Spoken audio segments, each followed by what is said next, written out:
Photographers, please, can you let the cameraman behind you take the video?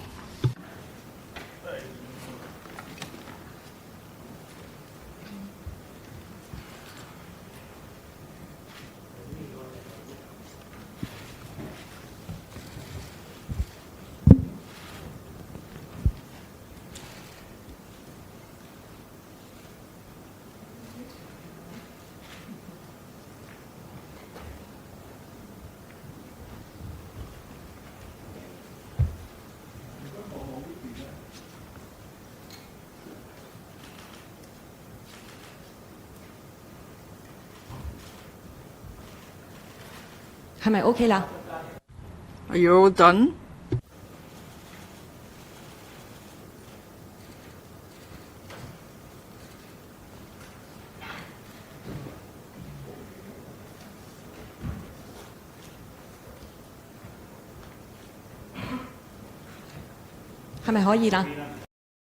Are you all ready?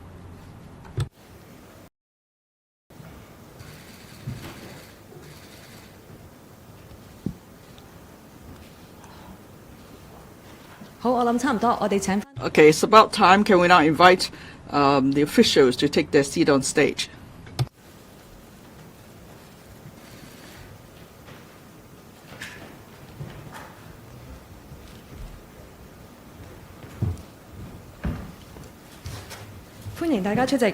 Welcome to the press conference on the proposed toll plans for road harbour crossings, RHCs. We have Mr. Lam Sai-hong, Secretary for Transport and Logistics, Ms. Rosanna Law, Commissioner for Transport, Mr. Edward Mack, Deputy Secretary for Transport and Logistics, and Mr. Leung Sai-ho, Assistant Commissioner for Transport Strategic Studies. Mr. Lam will say a few words, and then another official will do a PowerPoint presentation. Over to the Secretary. Good morning, members of the public and the media. In relation to the Road Tunnels Government Amendment Bill 2023, it was endorsed by the Chief Executive in Council yesterday. We'll be tabling the bill to the Legislative Council for first and second readings next Wednesday. Now, I will explain the proposed amendments to you. Now, we are proposing the amendment bill because the franchise of the Western Harbour Crossing will expire on the 1st of August. The government will take, this year, the government will take over the WHC, and then we'll take this opportunity to rationalize the tunnel tolls for the free road harbour crossings, RHCs. So that we could better manage traffic flow. Now, how are we going to do that? We proposed a two-step strategy. I explained the strategy to the Legislative Council in December last year, and we heard many invaluable views. And then at the beginning of this year, we were slowly resuming to normalcy. There's an increase in traffic flow and passenger volume, and so we are therefore proposing to implement the two-step strategy sooner. Now, on the 2nd of August, the government will take over the Western Harbour Crossing. We will lower the tunnel toll by 20% for private cars from $75 to $60. As for the tunnel tolls of the Cross Harbour Tunnel and Eastern Harbour Crossing, CHT and EHC, we're going to increase the toll to $30. This is the so-called 63 fixed toll plan. So we're going to narrow the toll difference between the three tunnels so that more motorists will use the WHC. And then for taxis, there will be an all-day uniform toll of $25. So taxis won't detour to the more congested tunnels for a lower toll. For the tolls of other vehicle types, they will remain unchanged for now. We want to have this moderate toll difference, so we are able to maintain the traffic volume across the ROHCs. At the same time, we could alleviate congestion at the 6G and HC. After we implement the 633 fixed toll plan, it will help motorists to adjust to the new tunnel tolls for the three tunnels.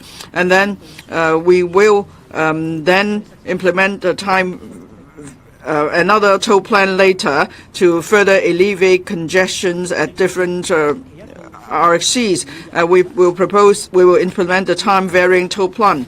From Monday to Saturday, there will be 3 time slots for charging tolls for private vehicles and motorcycles. And I will use the private vehicles as an example to tell you what the tolls will be like. For the peak time slot, it will start at 7:30 a.m. in the morning, and then the fee will the toll will be adjusted incrementally upwards to the peak toll.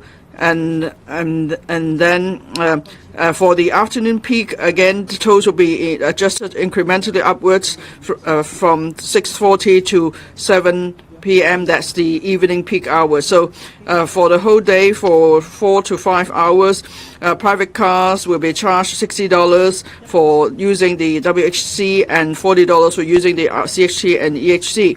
And then there will be a normal time slot, that is the daytime period between the 2 peak periods. That will be from 10:30 to 10:30 a.m. to 4:30 p.m. There will be a uniform toll of $30 for private vehicles for all tunnels. And then for the off-peak time slot, and then there will be the evening time slot, and then afterwards is the off-peak time slot after 8 p.m. to 7:30 a.m. the next morning. So I will call this as concessionary toll period because private cars will only need to pay $20 for using any road harbour crossings, and there's actually decrease of toll by some 25% or even or so. Now for Sunday, usually there is a less heavy traffic flow, so we propose a uniform toll of $25 for the normal time slot and $20 for the off-peak time slot. Now, we understand some people may like to drive on Sundays and take their family around to visit families and friends or go about, so I'm sure they will welcome this arrangement. In conclusion, after we implement the time-varying toll plan for 80% of time, the tolls for all 3 RXCs will have been reduced. The plan will also help to alleviate congestion during peak hours. For motorcycles, the toll will be 40% of that for private cars. As for other types of vehicles, such as buses, commercial vehicles, and so on, now the toll will be $50 across all commercial vehicle types for all the tunnels during the day. For taxi, it will be $25. Now this will, so for commercial vehicles, actually, the tolls will be substantially decreased for the WHC. Now we plan to introduce the time-varying plan within this year and tying in with the implementation of the Hong Kong e-toll. I must stress that the new toll plans are not for us to charge more in tunnel tolls. You can see actually for WHC, the tolls will be decreased across the board. The highest level of reduction is some 75%. We believe it won't just be the general public who drive across the tunnels to benefit from this. Even for bus passengers, they will benefit because now during the peak hours, there is heavy congestion for the CHT and the HC. Traffic actually tails back some way. So even for those not crossing the harbour, they will be affected by the traffic congestion. So after the new toll plans, it will help to suppress congestion at specific tunnels during peak hours, and the general public will benefit, the economy will benefit as well. And apart from these toll plans, we will actively provide more park and ride facilities. We will talk to the MTRCL and will identify suitable car parks for providing park and ride facilities. We will also offer concessionary fares. The purpose is to encourage the public to use public transport to commute from the new territories or remote areas to the urban areas. And so for motorists who live in remote areas, they could drive to the park and ride facilities and take public transport to the urban areas, especially during peak hours. So that will help to alleviate congestion across on the RHCs. So we'll be actively providing such concessionary parking fees and fares. And we will also talk to the franchise bus operators to improve cross-harbour bus services as far as possible. We will be introducing more routes, so the public will take buses instead, and hopefully that will help to reduce congestion in areas near the RHCs. So I'll now hand over to my colleague of the Transport Department to give you more details. Thank you. Good morning, everyone. I will give a PowerPoint presentation to elaborate on our new toll plan. There will be this 633 fixed toll plan, and it will be implemented upon Western Harbour crossing takeover on the 2nd of August 2023, and it will take effect in all 3 tunnels. For private cars, the tolls will be reduced from $75 to $60, and for WHC and EHC, it will be lowered to $30. The differences between the tolls will be narrowed to alleviate traffic congestion in tunnels. For taxis, there will be an all-day uniform toll of $25. This can reduce detours and avoid overwhelming use of CHT and EHC for return trips. Tolls for other vehicle types will remain unchanged. For this time-varying toll plan, it will take effect no later than end of this year. Our proposal is to implement time-varying tolls for private cars and motorcycles. And during peak period, this can suppress and divert traffic flow of these 2 types of vehicles. In terms of charging periods and tolls, there will be 3 major charging periods from Monday to Saturday. They are peak period, normal period, and off-peak time slot or non-peak period.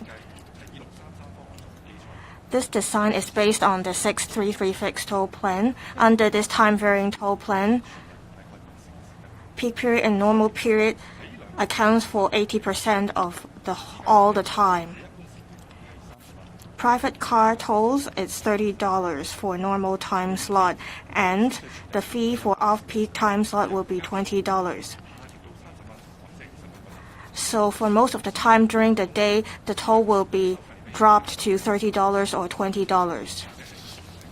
And for the rest of the time lost, there won't be any change in the toll fees. As for peak period, during 4 to 5 hours of a day, there will be the peak time slot.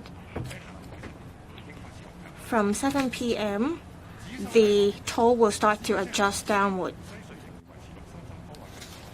For peak period, the 633 toll plan will be in place. From Monday to Saturday, 10:30 a.m. to 4, and also during the evening, there will be 2 3-hour periods that are the busiest times during the day. We want to shorten the peak period as much as possible.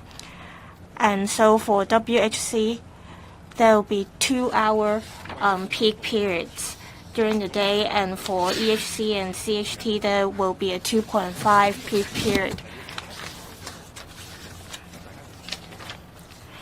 And for the transition charging arrangement from 7:30 a.m., the 3 tunnels will see the toll adjusting upward starting from 10:15 a.m. the toll will start to go downward, and from 7 p.m. the toll will start to go down again, and there will be a PowerPoint slide to elaborate the details later. For motorcycles, the arrangement will be similar to that of private cars, but the toll will be 40% of that for private cars. For Sunday and general holidays, the traffic flow will be small. We propose a uniform toll of $25 for private cars and motorcycles for normal time slot, and $20 for off-peak time slot. Again, the motorcycle and private car arrangement will be similar, but motorcycle tolls will be 40% of that for private cars. For other vehicle types, for taxis, it will follow the 633 fixed toll plan, that is $25 for the entire day. For other commercial vehicles, including goods vehicles and buses, we will adopt the efficiency first principle, and there will be a uniform toll of $50 for the entire day for all 3 tunnels. During the 3 charging periods, there will be different toll levels for different types of vehicles. So we are proposing a transition charging arrangement to ensure smooth interface between different charging periods. For private cars, during this period, there will be a $2 increase per 2 minutes for private cars. This is to prevent motorists to increase or decrease speed before the transition period. From 7:30 a.m., the toll will start to go up in a pace of $2 per 2 minutes.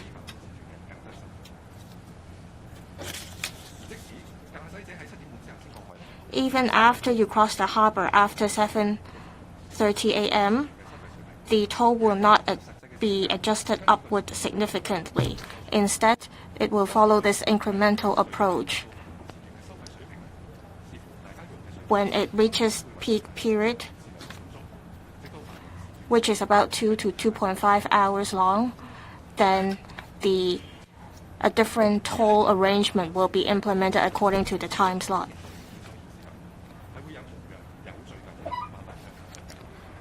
For transition arrangement towards off-peak time slot, we'll adopt a similar approach. That is, there will be a $2 decrease per 2 minutes during the transition period. We expected that under this new plan, there will be a lower traffic flow to ease traffic congestion, and it will also reduce the impact on motorists. For motorists, while there will be a higher toll during peak period, they can also choose other types of transportation mode during peak period. 80% of the time we propose within a day is beyond the peak time slots. As for peak periods, we believe that we will be able to reduce traffic flow in tunnels for CHT and EHC. Also, the government will provide more park and ride facilities to encourage motorists to switch to public transport. For commercial vehicles, WHC tolls will be reduced substantially, and the new plan can avoid affecting drivers' schedule, and this is to respond to Trace request. Under the standardized fee arrangement, motorists can choose the tunnel based on their destinations, and this can reduce detouring and the traveling costs. For franchised buses, the overall journey time will be reduced to enhance the incentives for people to take cross-harbor bus routes, and this will also be an opportunity for us to add more bus routes. And we'll also explore the possibility of adding bus gates at RHCs to uphold public transport's priority. We hope to reduce bus operating costs with a view to moderating fare rise with toll saving. Under our new proposal, we want to introduce an adjustment mechanism and give Commissioner for Transport to make decisions on fine-tuning the peak time slots or charging periods. And the Commissioner can fine-tune the details based on the information listed on this slide. Regarding the schedule, we will activate legislative amendment procedure in March. If the procedures go smoothly, then the 633 toll plan will be implemented immediately in all 3 tunnels, and it is our target to implement time-varying tolls within this year. Now the floor is open to questions. Please first identify the organization you represent before you ask questions. Please limit yourself to no more than 3 questions each, please. The gentleman at the back there. Good morning. I'm from TMHK. First, why do you have to implement the new toll plans in 2 stages? Now, when you conducted the consultation, when you went to the Legislative Council, members expressed the wish that there should be a time-varying toll plan from the very beginning. Only then could you effectively divert traffic. But now you're doing it in 2 stages, although you are moving forward the second stage. Can you explain why that's the case? And second question, now for the 633 phase toll plan in first stage, do you have any data for us so we can see how effective the diversion would be? Because the public are questioning that the 633 fixed toll plan is in effect just to increase the toll. It doesn't really achieve any diversion effect. Thank you for your questions. In December last year, we proposed a 2-stage strategy. On the 2nd of August this year, when we take over the Western Harbour Crossing WHC, there will be changes, first, say, to the management company, and then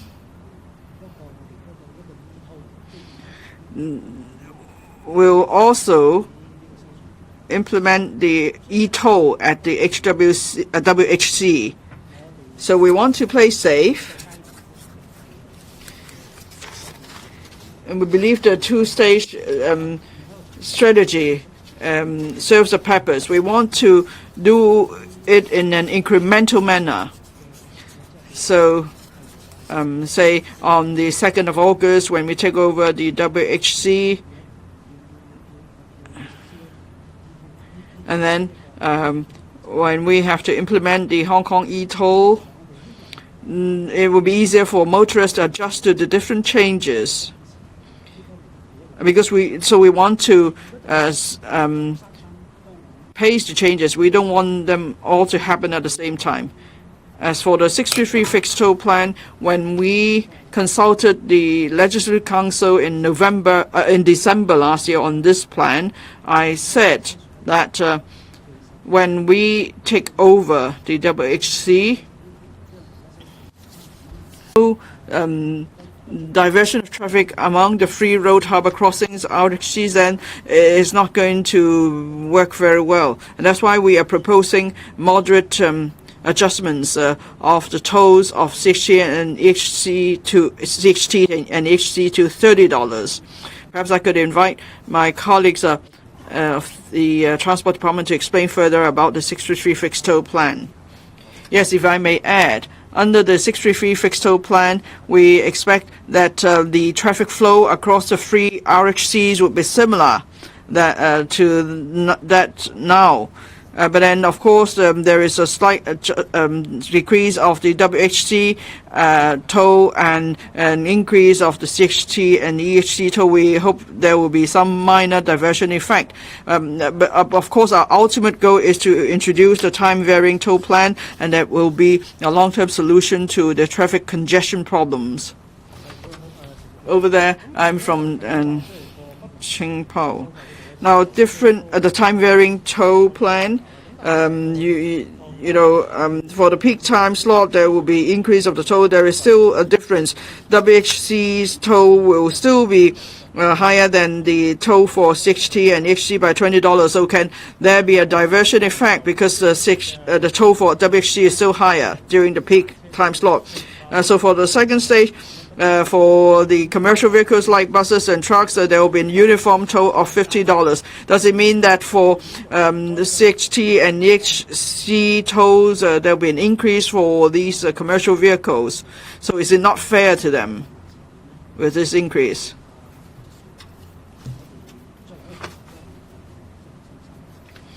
Now, we have the 633 fixed toll plan as an interim plan. And during peak hours, we want to be more effective in suppressing traffic flow, especially during the busiest hours. Now, if we increase the toll of 6G and HG to $40, that will be far more effective. And that will be able to suppress traffic flow during the busiest hours. Another point is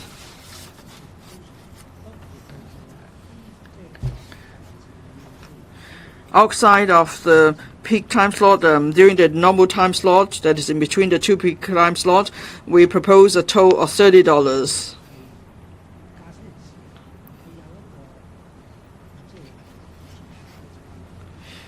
This will help to change commuting behavior.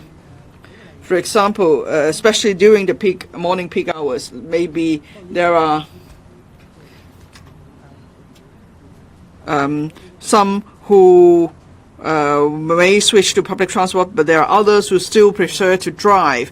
But then at least they may consider whether they'll have breakfast at home or whether they'll have breakfast near their place of work in the urban areas.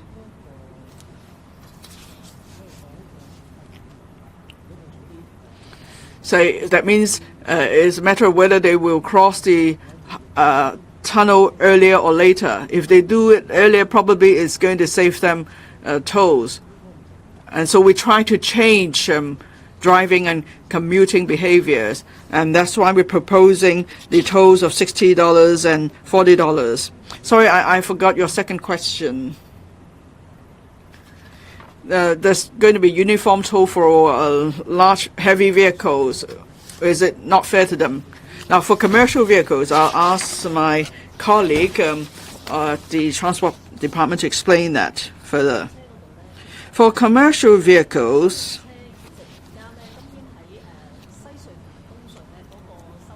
the existing tolls for the WHC and the other two harbour crossings are high, especially for WHC. The toll is really high. That's why commercial vehicles usually use the CHT, and so you see many heavy vehicles using the CHT, and it is not desirable. So as we considered the data and the tolls for CHT and HT, well, actually they've not been increased for several decades. And also we want to look at the average toll for the free road harbour crossings. For commercial vehicles, we find that the average toll is high currently. For example, for heavy vehicles, it's over $90 for WHC, and now we are proposing a uniform toll of $50. It's because we've heard the views of commercial drivers and sectors. Now, if there is a uniform toll at a reasonable level across the three RHCs, in future, the commercial vehicle drivers will consider only their starting point at the destinations. They don't have to consider detouring to a tunnel that charges less. So that means if there are commercial vehicles on the eastern part of the territory, they choose tunnels on the eastern part instead of detouring to the other tunnels. This will help to alleviate congestion, and that's why if we have a uniform toll for the whole day for commercial vehicles, then these drivers won't have to consider, they may not have to decide whether they will cross the tunnels during peak hours or non-peak hours. That it will help to alleviate traffic congestion as a whole. We believe this will benefit the transportation sector ultimately. I'm from TVB. Well, Secretary, you said before you will only implement the time-varying toll plan a year after the 633 fixed toll plan. So what factors have you considered for you to move forward to the second stage? As for the time-varying toll, if you take private vehicles as an example, during the peak time slot, WHG will still have a higher toll than that for CHC and EHC. So will it be the case then drivers will still choose to use a tunnel with a lower toll during peak hours? Now, in December last year, we introduced a two-stage plan. And then in January this year, the cross-boundary travel was resumed. And we see that there's been increase in passenger volume and traffic flow since then. So we have to consider, therefore, we should compress the timetable for the two-stage plans. And also, in December, when we consulted the Legislative Council, we heard members' views. They asked why is it that we won't move forward the second stage earlier. They believe the time-varying toll plan will help to relieve traffic congestion across the tunnels during peak hours. And now we believe we have the right condition for us to move forward the second stage. So that's why we're going to implement the second stage within this year. For the free road harbour crossings, now there are 2 peak periods, and the toll for the WHC will be higher compared to that of the 2 tunnels. Well, WHC is unique in a way because there are cars coming from the north, NT, New Territories Northeast, or coming from the airport. They will use the WHC is the primary route. And then for the New Territories Northeast, we're talking about a population of some 3 million people. So we have done some studies, actually.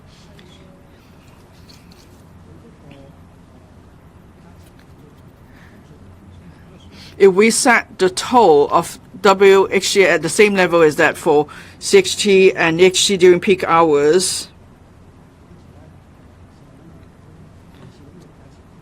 so well, we have to set the toll at a very high level for all 3 crossings. But if we reduce the toll level to, say, $40 for WHC, then the free harbour crossings won't be able to cope with the traffic flow during peak hours. That's why we believe it is right or appropriate to set the toll of the WHC at a higher level than that of 6G and HG during peak hours. Any English questions, please? The one in green, please. The South China Morning Post. What makes 633 arrangement appealing to drivers when the Western Tunnel will be still charging way higher than the other 2 during the peak hours? And will Western Tunnel be able to throughput all the vehicles from the Cross Harbour Tunnel and Eastern Tunnel during the non-peak hour? Do you have any estimation? And about the transition charging arrangement, the toll will be increased $2 every 2 minutes. Are you worried about the driver would rush towards the time that charge cheaper and intensify the traffic congestions? Thank you. Under because the 633 scheme, the gap, the toll gap between the Central Harbour Crossing and the Western Harbour Crossing has been reduced from the existing 55% to 20%, to 20, from the existing $55 to $20, to $30. So this will enable motorists traveling via they originally planned to travel the Harbour Crossing, Central Harbour Crossing or Eastern Harbour Crossing. They will shift. They will have more incentive to shift to the Western Harbour Crossing. That will help redistributing the traffic flow among the 3 tunnels. For the transitional gap that we talk about, we have set a level of $2 per 2 minutes. So this will alleviate the rush for because when the toll level is rising, if the toll gap is big, motorists will try to travel faster. Or if the toll level is lower, then they may have the incentive of lowering the car speed to wait for a lower fare level. So that is why we try to put the transitional steps so that to discourage motorists from doing this kind of absurd things. So this is the incentive, or this is the merit of introducing transitional charging.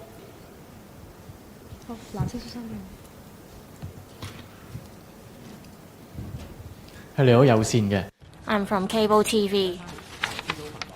For the 3 RHCs, the peak period will end at 10:15 a.m. How many motorists will wait after 10:15 a.m. to use the tunnels?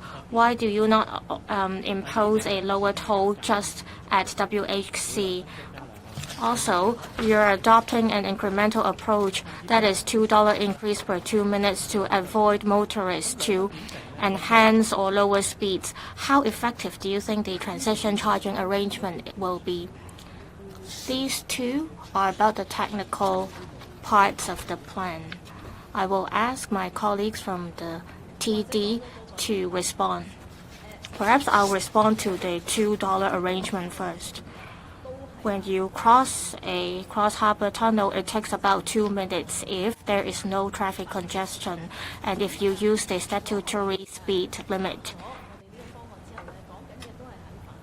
With this new arrangement, it will be implemented during peak period. In Hong Kong, you will notice that at all times there will be vehicles in a tunnel, but we want to make sure that there will be smooth traffic flow. If you increase or decrease dramatically the speed, it won't be allowed. During the preliminary implementation of the arrangement, we'll talk to the police and management company to ensure that motorists won't deliberately increase or decrease their speeds, as it will be dangerous. So we want to allow enough time for people to adapt to the new arrangement before we implement the new plan. For $2 increase per 2 minutes, we tried to strike a balance. If it is over $2 increase or decrease per 2 minutes, it may really give people the incentive to increase their speed ahead of toll change. As for your first question regarding 10:15 a.m., we have looked at our travel characteristic survey outcome.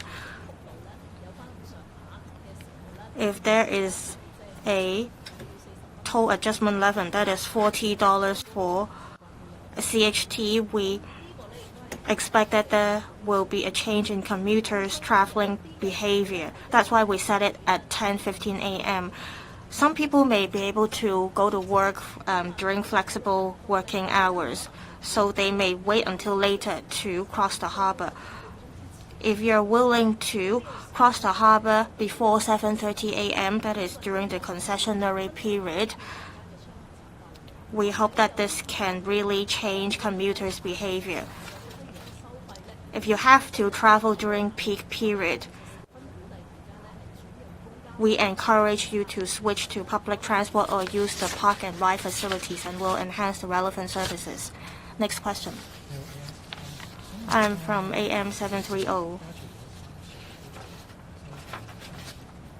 Apart from the toll difference between the three RHCS, the Lion Rock tunnels and the Taycan tunnels, there is also a toll difference. However, there's been no mention recently in adjusting the toll level of these two other tunnels. Will you take into consideration the effect of implementing this new plan to adjust the toll level of the other tunnels? Also, we see that in the future, the Commissioner for Transport will have the power to fine-tune the toll levels and make the adjustment once every 6 months. Are you going to take into consideration the situation after implementing the new plan when you decide whether to make the adjustments? Also, do you have a KPIs regarding the journey time to be shortened after the implementation of the new plan? I will invite Commissioner for Transport to respond to your questions about minor adjustments. For Lion Rock Tunnel or Sha Tin Tunnel, well, we're discussing the three major RHCs today. We want to first handle the toll plan for these three RHCs and implement the time-varying tolls and take stock of the experience first, and then we'll make assessment of the implementation of the new plan. Afterwards, we will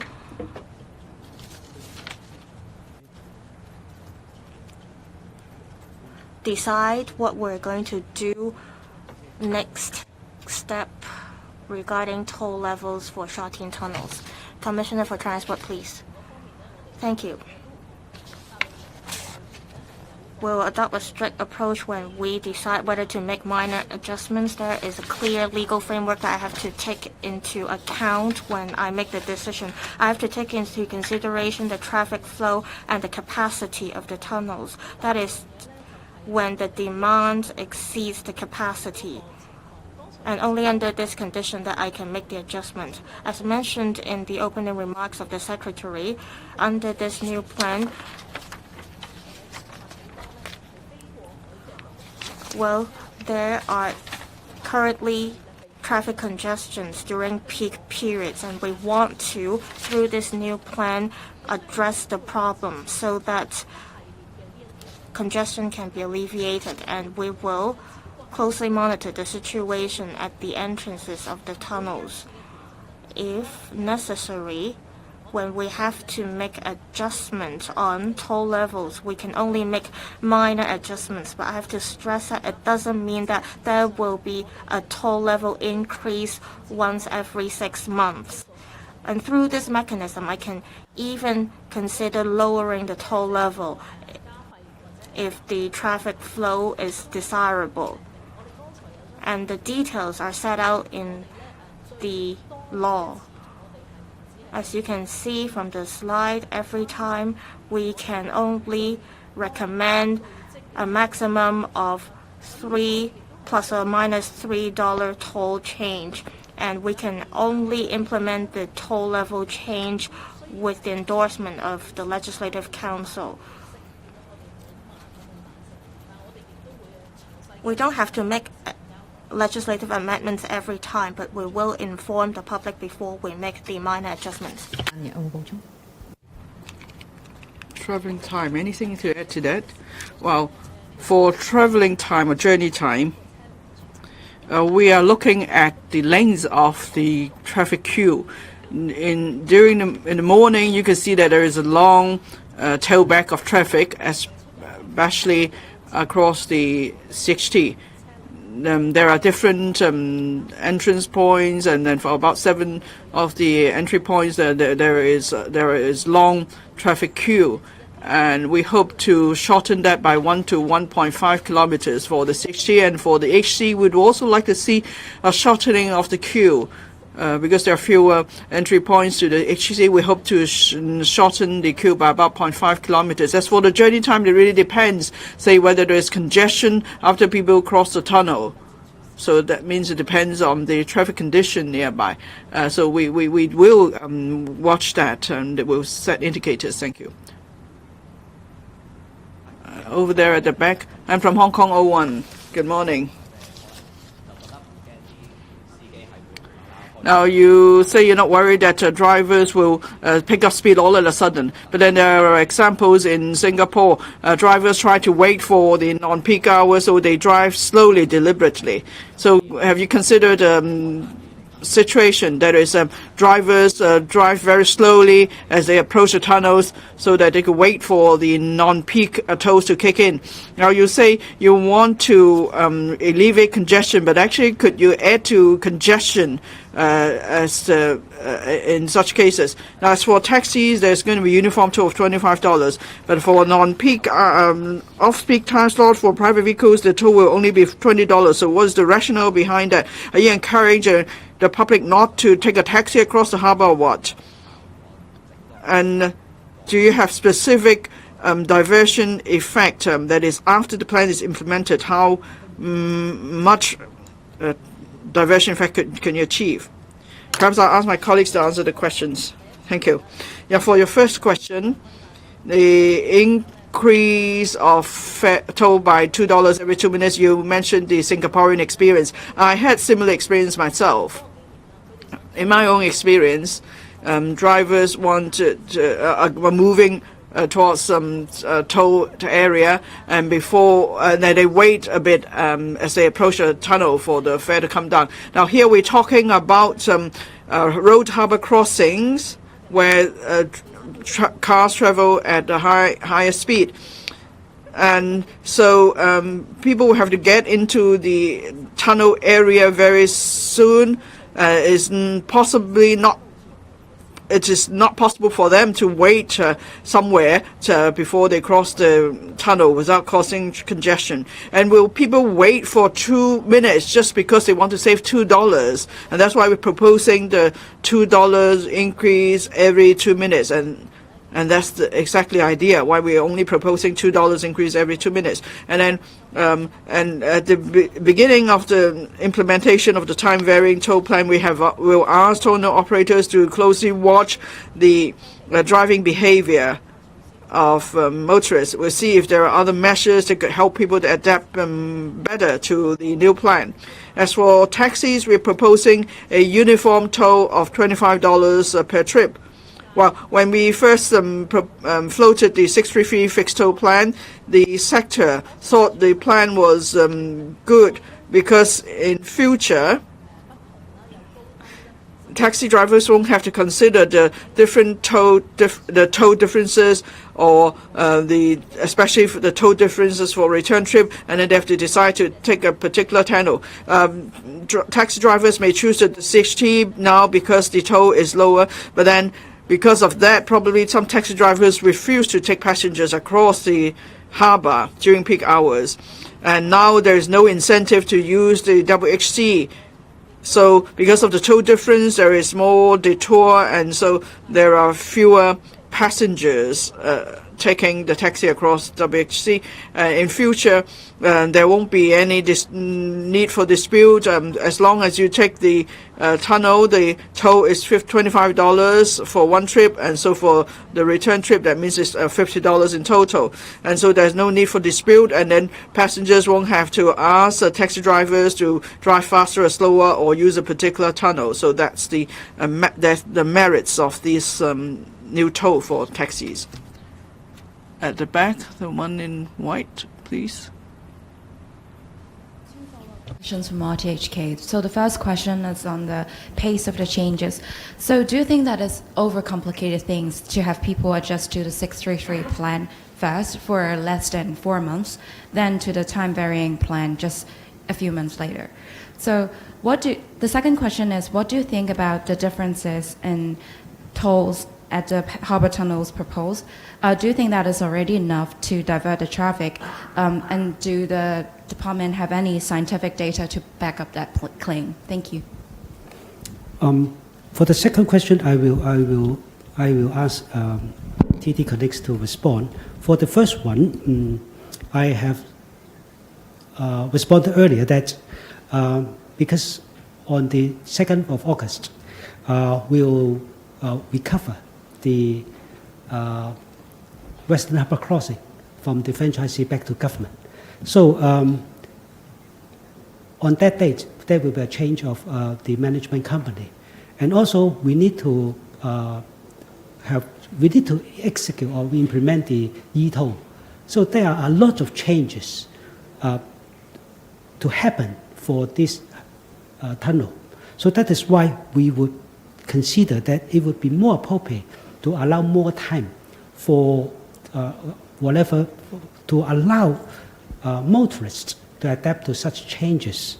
So that is why we first implement the 633 scheme and then allow some time to implement the e-toll and finally switch to the time varying toll scheme. So this is the approach that we consider more prudent and to allow more time for motorists to adapt. For the second question, I will ask TT colleagues to respond. Thank you, Minister. On whether the proposal is enough to divert traffic and on what scientific basis did we come up this proposal, we actually considered 3 elements. The first is the comprehensive transport model that the Transport Department has always been maintaining and updating. We use all our available traffic data and queue length and also speed of the vehicles to calculate and to predict the behavior of motorists and road users. This is the first one. The second one is we just completed a comprehensive travel characteristic studies, and we have interviewed 35,000 households on their driving behavior and their behavior of using public and private transportation. And we also got information and opinion from them on what sort of toll level would be effective in affecting their driving behavior and their behavior of using public transportation. The third one is the experience, the actual on-ground experience of our motorists, the trade, and also passengers. And in the consultation period just a few months ago, we've been talking to extensive amount of stakeholders, including the trade, and these are their actual on-ground first-hand experience. So based on these three aspects, we came up with the proposal that we present to everyone today. And also, you asked about the actual outcome or effect. As we said just now, driving time is probably difficult to predict because it's also depend on the road situation after using the tunnel to the other side of the harbour. However, we can see quite extensive queues. For example, on the Kowloon side for for Central Harbour crossing at the Gascoigne Road flyover. For these long-standing pink spots, I think we are now expecting a 1 to 1.5 kilometer reduction of queue length, and we will pay close attention to available data and provide more. 好，今日記者會到呢度結束。 That's the end of the press conference. Thank you very much.